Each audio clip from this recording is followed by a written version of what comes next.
My name's Vicki Gilbert and I studied at Leeds Poly, as it was then, and whilst I was there I was diagnosed with cancer in my leg. I had lots of treatment, chemotherapy and surgeries, and lots of really hard things happened to me. I was 19 years old at the time, and less than 12 months later I found out that that was the wrong diagnosis and I hadn't actually needed to have any of the treatment or operations that I did have, and it eventually led me to having my leg amputated above the knee, which has made things obviously very, very difficult. Everything from having children to following a career and just taking part in leisure activities. So I'm going to share some things on this video with you about trying to be resilient and some of the things that I do in order to stay as positive as possible.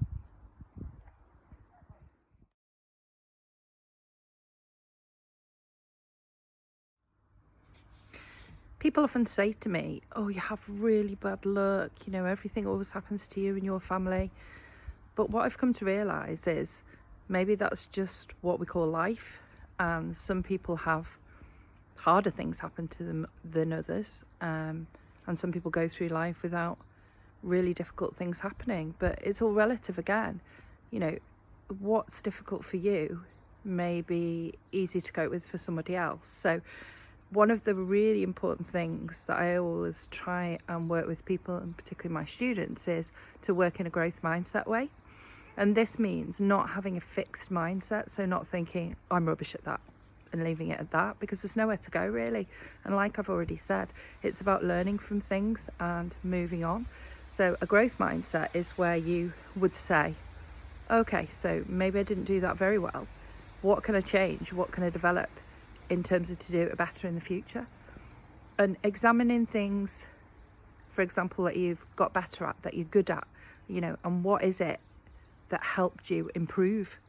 What helped you to get better?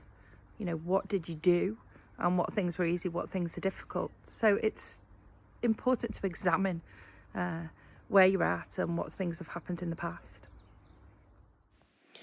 Here's a template that I've developed to help you look at your growth mindset and move forward. There's an example that you can have a look at too.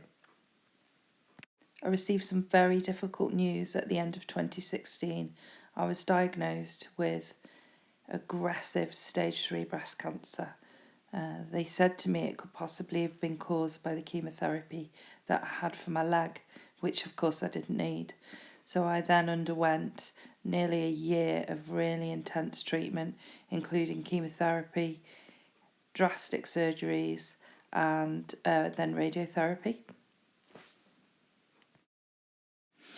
As I said, I ended up losing my leg above the knee, which made a lot of the physical activities really difficult for me to take part in. So as you can see here, swimming became my thing, and in 2017 I was selected as part of a channel relay team to swim across the English Channel. So it gave me a massive incentive to train and get fit to try and achieve this goal. One of the things that I did as part of my training regime was Pilates, and you can see here me doing something called Reformer Pilates, which enables you to do lots of different exercises that you wouldn't be able to do if you were stood up. Certainly I wouldn't be able to do. And this is like a plyometric type exercise, firstly off my non-amputated leg and then even off the prosthetic leg as well. So this really helped me get fit and build my strength and muscular endurance for doing the channel swimming.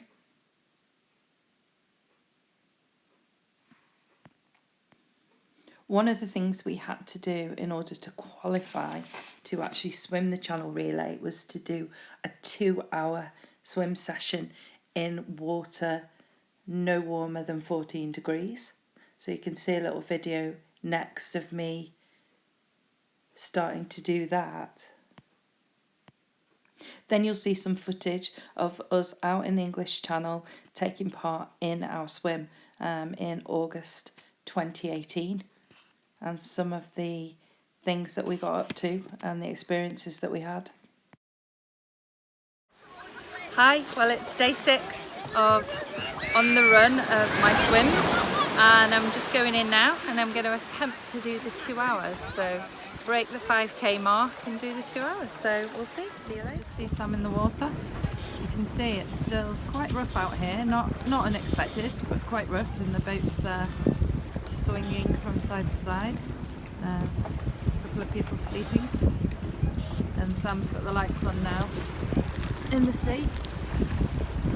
It's starting to go dark, so we can spot him easily.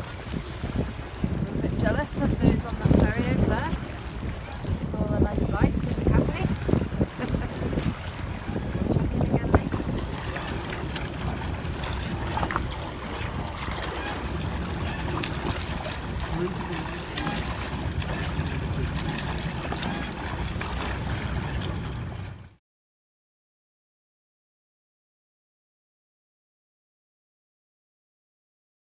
You can see here our track when we were out on the boat and we were swimming the relay. You obviously can't swim in a straight line because of the currents and the tides. Our team was the top fundraising team that year for Aspire, the spinal injuries charity, and between the 6 of us we raised nearly £20,000, which was just brilliant. This here is a map of Coniston in the Lake District, and I ended up having to swim the length of it, 5.25 miles, the day after doing the channel relay. It just worked out like that. It wasn't planned, but I certainly had to really recruit everything I had to be able to complete that swim. It was so tough because I was so tired. And just had no energy, but I managed to complete it. I did a lot of positive affirmations as I was swimming and really broke the distances down, but it really was a case of mind over matter for the Coniston swim. One of the things that I went on to do was a qualification in cancer rehabilitation and physical activity and exercise, because I felt really strongly that there was a lack of opportunities for people who were being treated or recovering from cancer to take part in exercise. And I've worked now for nearly 2 years as a volunteer at the Sir Robert Ogden Macmillan Centre at St James University Hospital here in Leeds, helping people who are going through what I went through to take part in physical activity. And I received a Yorkshire Choice award in 2019 for outstanding contribution, which was a great honour. Resilience is obviously going to mean different things to different people. The way I see it, resilience is about recovering and learning from difficult situations and being able to apply what you've learned to situations in the future.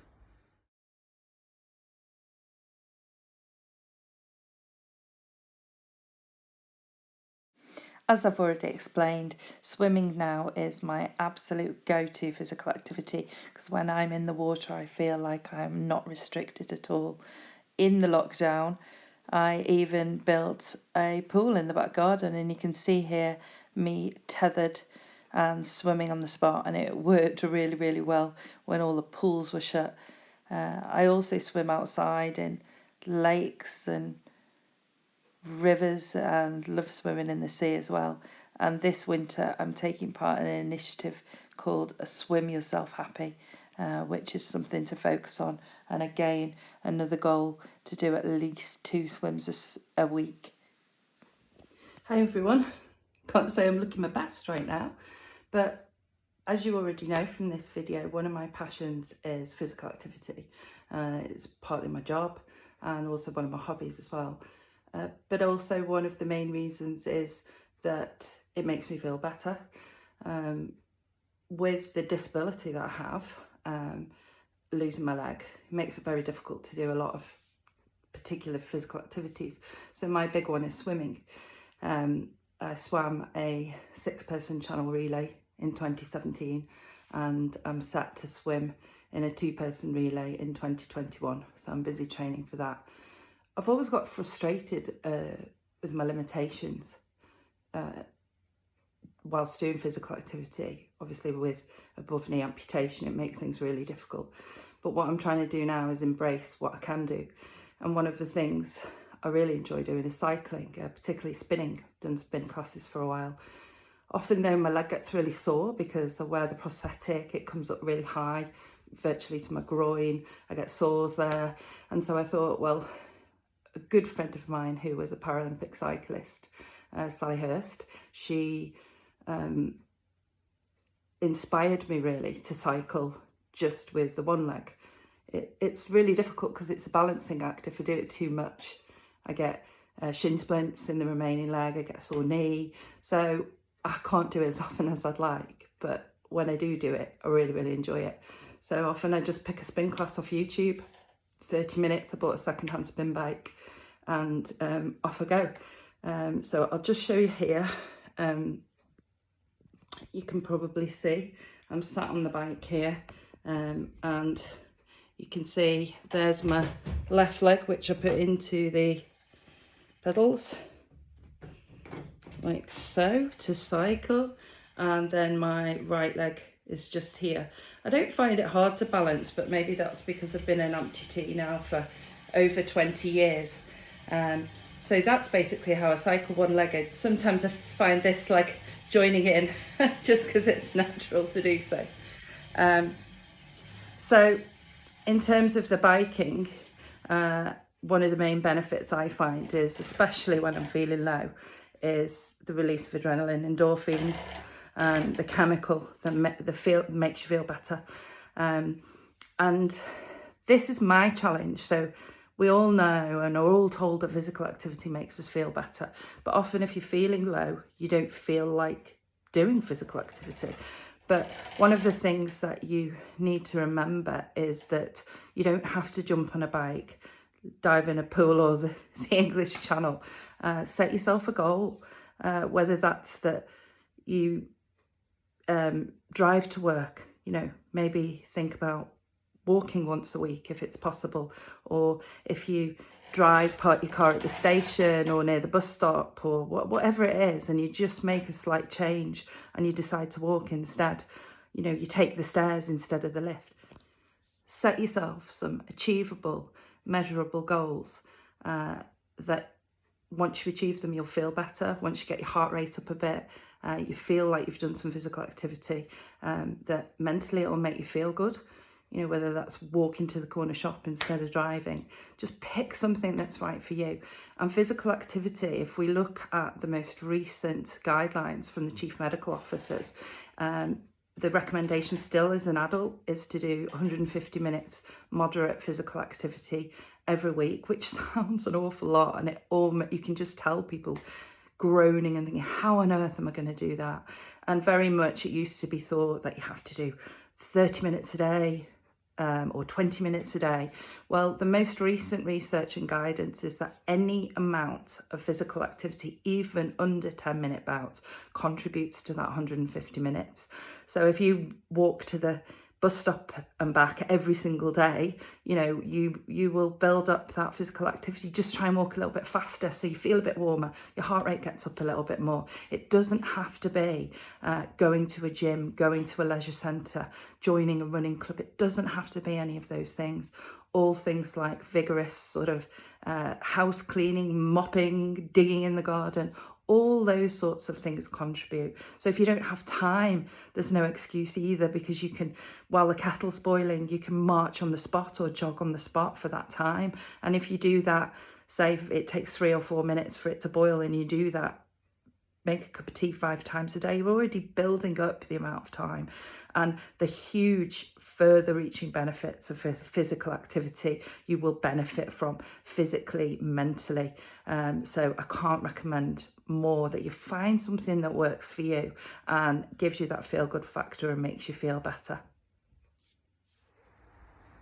One thing that I try and do is try and find something positive in every day. And it doesn't have to be anything big. And it can be totally personal to you. Some days I really struggle to find positive things, but even if it's the only thing I can find is that it isn't raining, then that's still something positive. And one thing that really helps is to write it down as well, or just write it down in the notes section in your phone, or maybe get a nice new notebook and do it.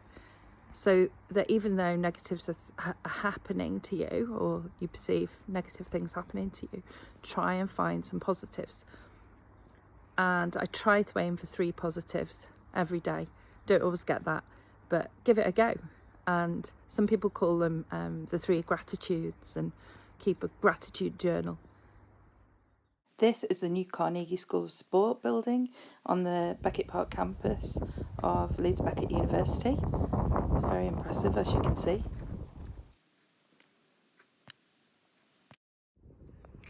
Well, here I am actually at work for one of the only few times in a long time. It's nice to be here, but it is like a ghost town. There are very few people around, no students really, and it's really eerie and really strange.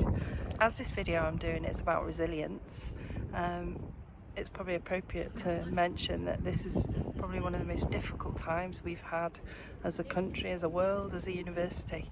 But we will get through this, we'll get through this together. And even though it's tough, we need to just pull on all our self-help measures, reach out to others, and we can move forward, and hopefully in a year's time we'll be back on this campus, fully operational, and things will be different again. All the challenges I've faced over the years, I can still come here, and today I'm using my wheelchair, as you can see, because I can't wear my leg at the moment. It's quite painful, but I can still come and do my job. Hasn't been without issues over the years, I will say, but I've worked hard with the university and the estates and all members of staff to try and make it as accessible as possible. Changed a lot in the 25 years since I was a student here, for the better, thankfully, and I can certainly get around in my chair.